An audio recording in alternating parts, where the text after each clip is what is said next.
Thanks for coming to my party, man.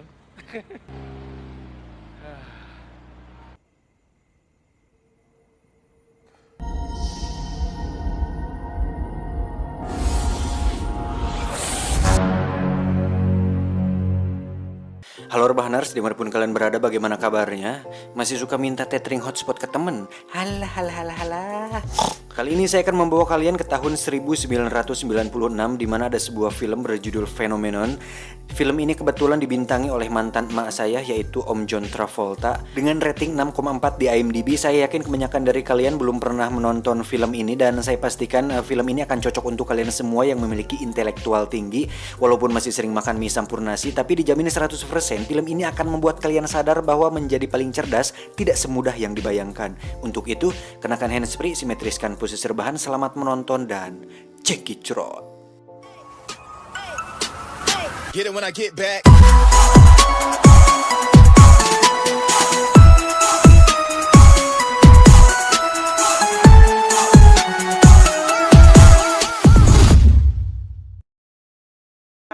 you get that rabbit? Did you? I bet you did. Film ini akan berkisah tentang seorang pria lajang yang hidup di sebuah desa kecil di Amerika. Pria itu bernama George Melly.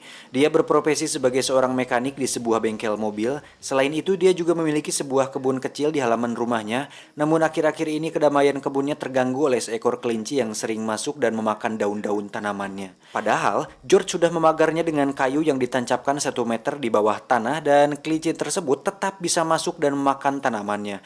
Dan itu cukup menjadi misteri tersendiri baginya. Wait a minute. Wait a damn minute. Tak lama datanglah teman dekat George yang bernama Ned. Dia membawa panel surya untuk George sebagai hadiah ulang tahunnya yang jatuh tepat di hari ini. So happy birthday. Thanks, Nate. Thanks. See you later.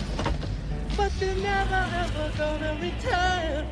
Di tempat kerja sendiri, George kebetulan memiliki seorang atasan yang berkebangsaan Spanyol, sehingga kadang dia harus melihat kamus untuk mengerti beberapa kalimat yang diucapkan bosnya tersebut. Tak lama datanglah seorang wanita pengrajin kursi yang menitipkan barang dagangannya tepat di depan bengkel tempat kerjanya. Wanita itu bernama Lacey, seorang janda beranak 2. George sebenarnya tertarik kepada Lacey, namun belum ada respon yang positif sehingga dia seperti digantungkan oleh Lacey tersebut. Would you please come tonight? No, not tonight. Singkat cerita, malam pun tiba. Terlihat teman-temannya merayakan ulang tahun George di sebuah bar di sana. Bahkan George menerima hadiah ulang tahun berupa papan catur dari seorang mantri desa di sana. Dan sampai sini bisa disimpulkan bahwa George adalah seorang pria sederhana yang memiliki kehidupan biasa dan teman-teman dekat yang care pada George. Namun kesederhanaan itu akan berubah ketika George berpamitan dengan salah satu temannya saat berada di luar. Ketika itu, George melihat beberapa cahaya di langit dan salah satunya seperti menabrak ke hadapan George.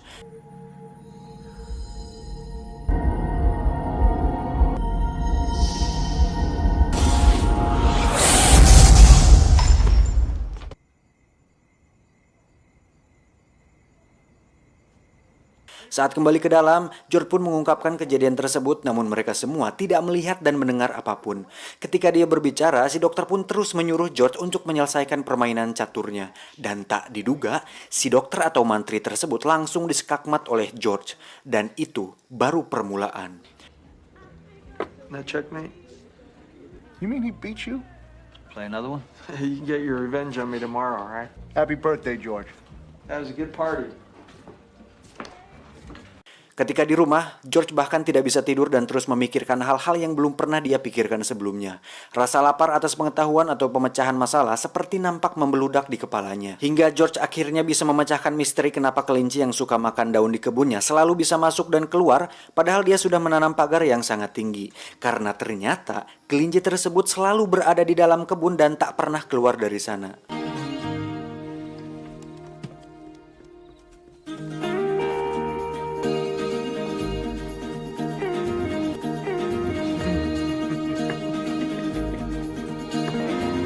Tak cukup sampai situ, George bahkan pasti berbahasa Spanyol melebihi orang Spanyol itu sendiri. Atiende, señor. Estoy ocupado con Aldo. Arroz. You speak Spanish better than I do now. Yeah, better than me too. Dan yang paling menakjubkan dari semua itu adalah ternyata tanpa sadar George juga memiliki kemampuan telekinesis. Hal itu mengingatkan kita pada film Lucy di mana saat manusia memasuki 20% kapasitas otak, kita bisa mengendalikan objek atau benda tanpa menyentuhnya.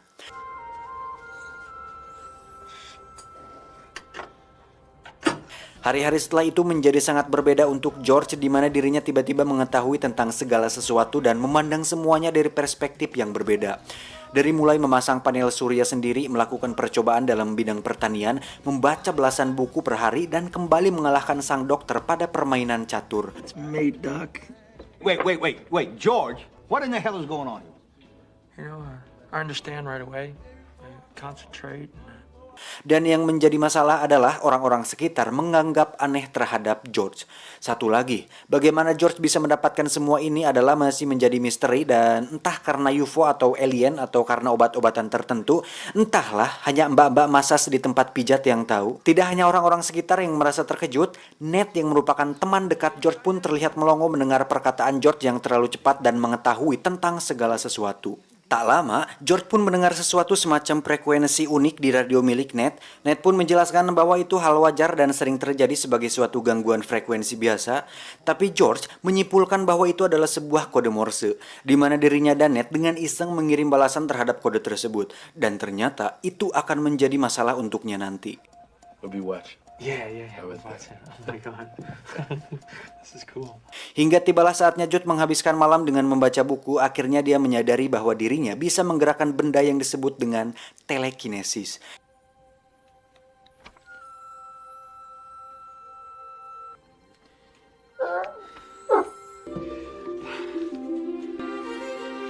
Oh God.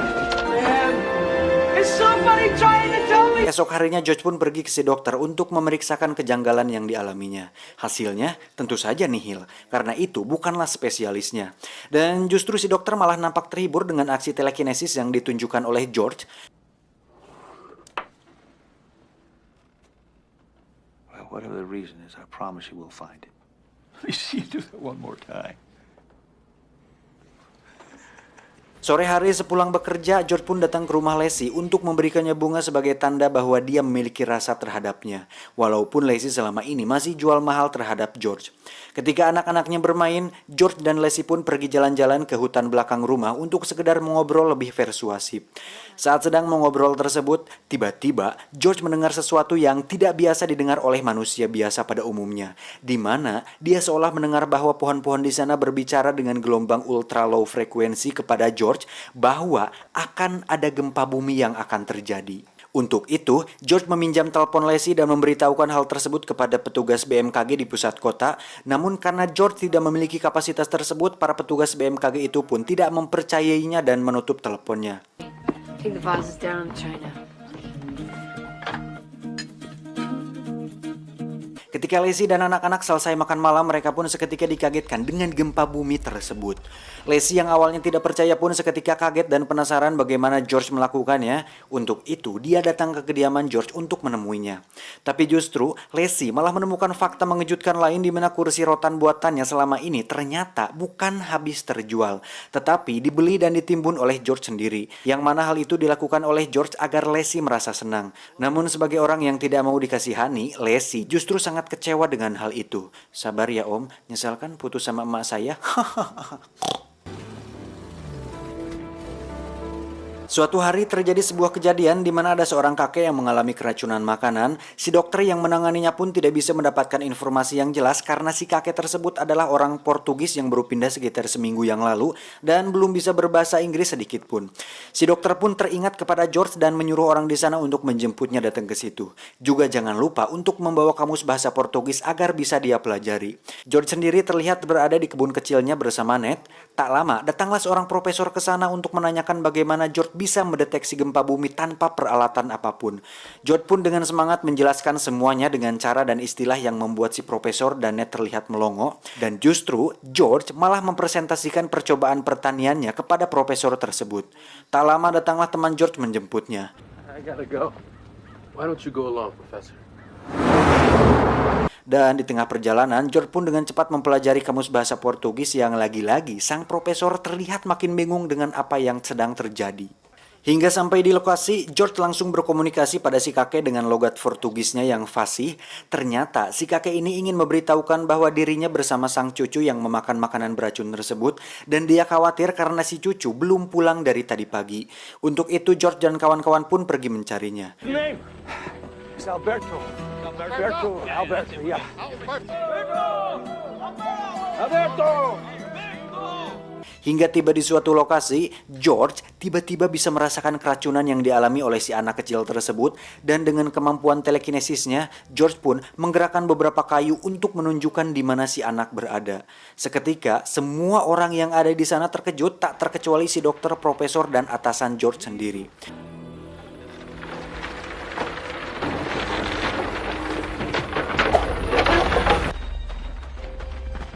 Beruntung si anak masih bisa diselamatkan dan langsung dibawa ke rumah sakit hospital untuk dirawat di sana.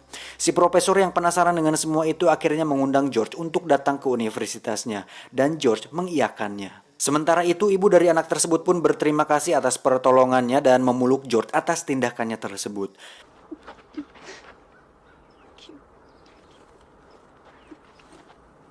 Dengan semua keajaiban yang George tunjukkan, membuat teman-temannya terus bertanya bagaimana dan apa saja yang bisa dilakukannya. Tapi justru hal itu membuat George risih dan memilih pergi dari sana. You get messages, George? Yeah, when Paulette delivers the mail, I do. They say at the library you read 4 books a day. I better go. Hey! Sementara itu, George pun kembali menemui Lacey untuk meminta maaf atas kejadian tempo hari. Tapi nampaknya Lacey masih kecewa dengan hal itu. You want, George? Thanks, Lace. Saat pulang ke rumah, George pun kembali dikagetkan dengan beberapa orang pemerintahan yang terlihat memeriksa kediamannya tersebut. Salah satu agen FBI yang ada di sana pun menjelaskan bahwa temannya saat ini sedang ditahan karena telah mengirim pesan rahasia kepada markas angkatan udara, yang dimana saat itu sebenarnya dilakukan oleh George ketika sedang iseng memecahkan kode Morse waktu malam itu. Untuk itu, George pun ikut dibawa ke markas bersama mereka. Di sana, George dites oleh beberapa orang ahli untuk memecahkan suatu kode Morse yang rumit, tapi George yang cerdas mengatakan bahwa itu terlalu rumit baginya dan yang dia inginkan hanya agar temannya dibebaskan. Dirasa tes tersebut tidak berhasil, salah satu pimpinan di sana menyarankan agar George dites kecerdasan, di mana dia harus menyebutkan 20 jenis hewan mamalia berbeda dalam waktu 60 detik. Tapi George malah melakukan yang lebih dari itu, di mana dia menyebutkan hewan mamalia sesuai urutan abjad dari A sampai Z, dan itu membuat si penguji terkejut. Aardvark, baboon, caribou, dolphin, lion, marmoset, Newfoundland, whale, yak, zebra. Dilanjutkan dengan menyebutkan usia seseorang yang lahir pada tahun 1928, berapa usianya jika orang itu masih hidup sampai sekarang. George lagi-lagi mampu menjawab secara detail bahkan sampai detik usia orang tersebut. I'm born in California. It's 22 days, 14 hours, and 12 minutes. Terakhir, penguji dikejutkan saat melihat pulpen bisa bergerak sendiri. Saat ditanya, George menjelaskan bahwa hal itu bisa dilakukan oleh setiap orang karena pada dasarnya semua hal yang ada di alam semesta terbuat dari materi yang sama, yaitu energi. Karena tidak adanya bukti atas tuduhan keamanan nasional tersebut, George pun dibebaskan dengan syarat untuk tidak lagi mengakses institusi pemerintahan. Saat George kembali ke lingkungan, orang-orang sekitar makin penasaran dengan terus menanyakan apa dan bagaimana dia bisa secerdas itu. Karena kondisinya sedang tidak stabil, George pun emosi dan tidak sengaja memecahkan kaca di bar yang membuat semua orang ketakutan. Hingga akhirnya George memilih untuk sendiri. Look at him! Now look at him! Look at him! It's okay. Oh, man. Di tengah kesendiriannya, George menghabiskan hari-harinya dengan berkebun dan membaca buku. Dan akibat dari tidak pernah tidur itulah, kondisi tubuh George makin hari makin melemah. Hingga suatu hari saat semua orang menjauhinya, datanglah Lacey ke rumahnya. Di sana Lacey dengan tulus merawat dan membersihkan George hingga dirinya siap untuk mengikuti sebuah bazar yang diadakan di pusat kota.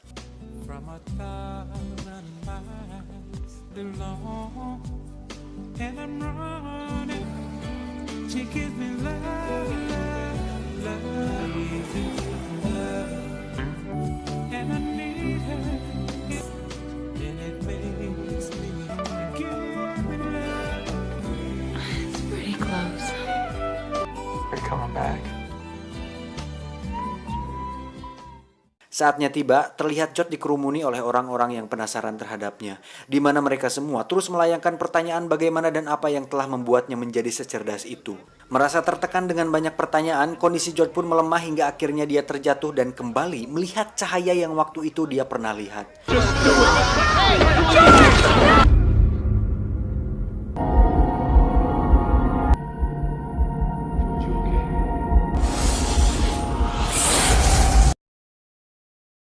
Dan pada akhirnya semua terjawablah sudah bahwa dokter mendiagnosa adanya tumor pada otak George. Yang entah bagaimana caranya tumor tersebut justru memicu sebuah area pada fungsi otak yang membuat George bisa secerdas itu dan para dokter pun tidak bisa menjelaskan bagaimana itu bisa terjadi. Tapi yang jelas, penyebab George tidak bisa tidur dan melihat ilusi cahaya tersebut bisa dipastikan adalah karena tumor yang dialaminya. Yang pada akhirnya membuat tubuh George sekarat dan tidak bisa bertahan lagi. Si dokter pun menjelaskan bahwa tubuhnya tidak akan bisa bertahan lebih dari 24 jam ke depan dan meminta George untuk mengatakan apabila ada yang bisa mereka lakukan sebelum itu. And for a man who's never been a father, I sure feel like I'm losing a son. Can I do something for you, George?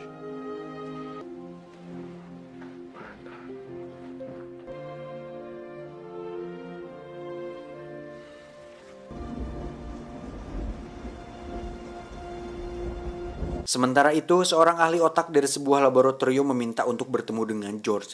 Di situ sang ilmuwan meminta agar George bisa mengizinkannya untuk mengotopsi dan meneliti otak George sehingga hal itu diharapkan bisa menjadi sebuah langkah baru di dunia ilmu pengetahuan dan dapat berguna bagi penelitian modern. Namun George menolak karena sebagai seorang manusia, dia memiliki hak terhadap otaknya dan ingin mati seperti seorang manusia normal pada umumnya. Hingga saat dirinya diberikan obat tidur, George pun pura-pura menelannya yang padahal dia campur dengan sebuah puding di mana puding tersebut dia berikan pada salah seorang staf rumah sakit di sana. Dan tujuan George kabur adalah untuk menemui Leslie dan ingin menikmati saat-saat terakhir dengan orang yang dicintainya.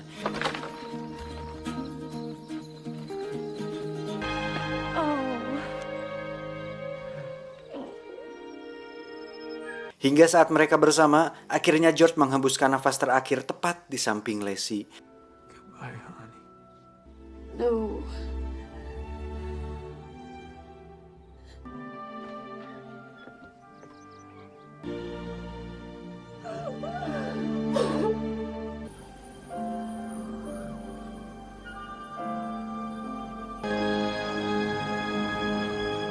Satu tahun sepeninggalan George, terlihat Ned sedang panen jagung di kebun miliknya sesuai permintaan George waktu itu. Dan hari ini adalah tepat hari di mana George berulang tahun. Dan walaupun George sudah tidak ada, mereka tetap merayakannya untuk mengenang kepergiannya. Bukannya tahlilan. Tamat, ending yang sangat menyedihkan.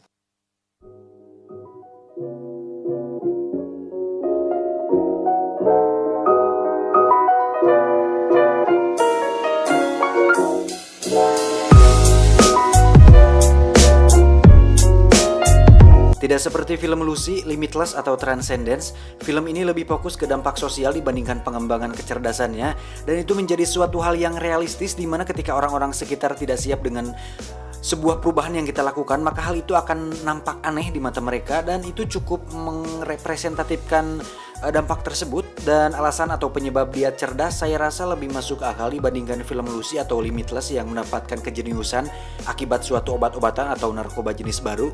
Karena sejauh yang saya ketahui, narkoba atau obat-obatan justru membuat seseorang kecanduan dan berakhir dengan kesengsaraan. Dan buat saya pribadi, saya merasa bersyukur dan merasa cukup dengan IQ saya yang sekarang, yang dimana terlalu cerdas tidak, terlalu bodoh juga tidak salah. Saya John IQ 7 mengucapkan terima kasih dan jangan lupa makan ya. Nanti kamu sakit loh. Ya, makan ya. Lebede. Bye. I love you. Ati ampela dinosaurus.